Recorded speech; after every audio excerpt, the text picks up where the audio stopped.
பவுலடிகளார் எப்படி சொல்றாருன்னா, எப்படி அது போட்டிருக்காருன்னா, ரோமை நகரில் அந்த ரோமை சாம்ராஜ்யத்தில் இந்த அவங்க ஒவ்வொரு நாட்டில் போய் சண்டை போட்டு போர் புரிந்து அவங்க வருவாங்க. படைத்தலைவர் தளபதி அவர் போய் அவருடைய தலைமையில் போர் வீரர்கள் நிறைய பேர் போய் அந்த நாட்டை முறியடித்து அங்கு உள்ள மக்களையோ அல்லது ஆட்சியாளர்களையோ போர் வீரர்களையோ அவர்கள் ஆட்சி செய்கிறவர்களையோ அனைவரையும் கொண்டு வந்து ரோமைக்கு கொண்டு வருவாங்க. ரோமை நகரத்தில் கொண்டு வந்து அவங்களெல்லாம் சங்கிலியில கட்டுவாங்க.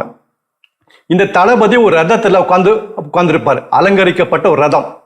இந்த தளபதி உட்கார்ந்துருப்பாரு. ரதத்துக்கு பின்னாடி இந்த பிடித்து கொண்ட கைதிகள் எல்லாம் சங்கிலியில கட்டி வரிசையா நிற்பாங்க ஒரு ஊர்வலமா. ரோட்டுக்கு ரெண்டு சைடுல ரோமை நகர மக்கள் அவர்கள் தளபதியை பாராட்டுவாங்க, புகழ்வாங்க. ஆனா இவங்க கைதிகள் வரும்போது காரி துப்புவாங்க, அவமானப்படுத்துவாங்க. இது வெற்றி விழா. அந்த நாட்டை முறியடித்து அங்கிருந்து கொள்ளை பொருட்கள் அனைத்தையும் கொண்டு வந்து முக்கியமான ஆட்களை எல்லாத்தையும் பிடித்து வந்து இந்த ஊர்வலமாக காட்டணும்ல. நாங்க ஜெயிச்சதெல்லாம் மக்களுக்கு காட்ட வேண்டாம். வெற்றி விழா அது ஆடம்பரமாக நடக்கும். அந்த வெற்றி விழாவை தான் இங்க ஒரு அடையாளமாக இங்கே இயேசு உண்மையிலே செய்திருக்கிறார், உண்மையில் நடத்தி காட்டினார்.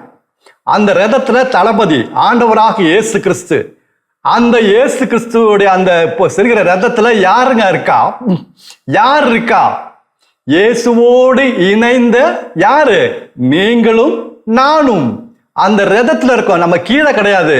அந்த ரதத்துல அவரோட இந்த வெற்றி விழால அந்த மகிழ்ச்சி நாம் பங்கெடுக்கிறோம். பின்னாடி சாத்தானும் அவனுடைய படைகள் சங்கிலியால் கட்டப்பட்டு இயேசு என்ன செய்யறாரு?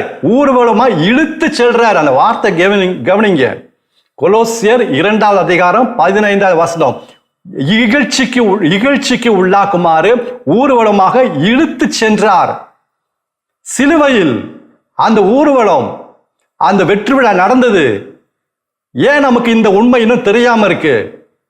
அவன் தோற்கடிக்கப்பட்டவன், இன்னும் அவனை அழிக்கல, இன்னும் அவன் அழிக்கப்படவில்லை, அழித்து போடல. அவன் தோற்கடிக்கப்பட்டவன். நம்ம கடைசி மூச்சு இருக்கிற வரைக்கும் இந்த உண்மை தெரிஞ்சிருக்க வேண்டும்.